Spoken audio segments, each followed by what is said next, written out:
ಸಹೋದರರು ಬಹಿರಂಗದಲ್ಲಿ ನಿನ್ನ ಮಾತಿಗೆ ಸಮ್ಮತಿಸಿದರಾದರೂ ಅವರ ಅಂತರಾಳದಲ್ಲಿ ಸೇಡಿನ ಜ್ವಾಲೆ ದಗದಗಲಿ ಬರುತ್ತಿದ್ದಾರೆ. ಅದನ್ನು ದಮನ ಮಾಡುವ ಶಕ್ತಿ ಇಲ್ಲದೆ ಇಂತಹ ಪರಿಸ್ಥಿತಿಯಲ್ಲಿ ನಿರ್ಧಾರವನ್ನು ಕೈಗೊಂಡಿದೆ.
ನನ್ನ ಬುದ್ಧಿಗೆ ಮಂಕುವಿದಂತಾಗಿದೆ.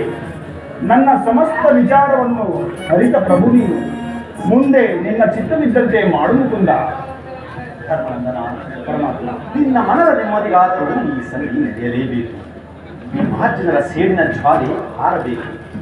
ತಂಗಿ ದೃಪದ ನರೇಂದ್ರ ನಂದಿನಿಯ ಕಣ್ಣೀರಿನ ಕಾಲದಲ್ಲಿ ಬದುಕಬೇಕು. ಈ ಸಂಧಿಯಿಂದ ಎಲ್ಲರಿಗೂ ಕ್ಷೇಮ. ಈ ಸಂಧಿಗಾಗಿ ನಾಡಿನ ತೋರಿಸಬೇಕು. ಮುಂದೆ ನಿನ್ನ ಚಿತ್ತವಿದ್ದಂತೆ ಮಾಡುವುದಿಲ್ಲ. ತಂಗಿ, ಧರ್ಮರಾಜನ ಮಾತನ್ನು ಅನುಸರಿಸಿ ಸಂಧಿ ಮಾಡಿಕೊಂಡು ಹೊರಟಿದೆಯಾ? ಏನೇ ಆದರೂ ಈ ನನ್ನ ನೆಚ್ಚಿನ ಮುಡಿಯನ್ನು ಕಟ್ಟಿಸುವ ಭಾರವು ನಿನ್ನದೇನ? ಚಿಂತಿಸಬೇಡಮ್ಮ.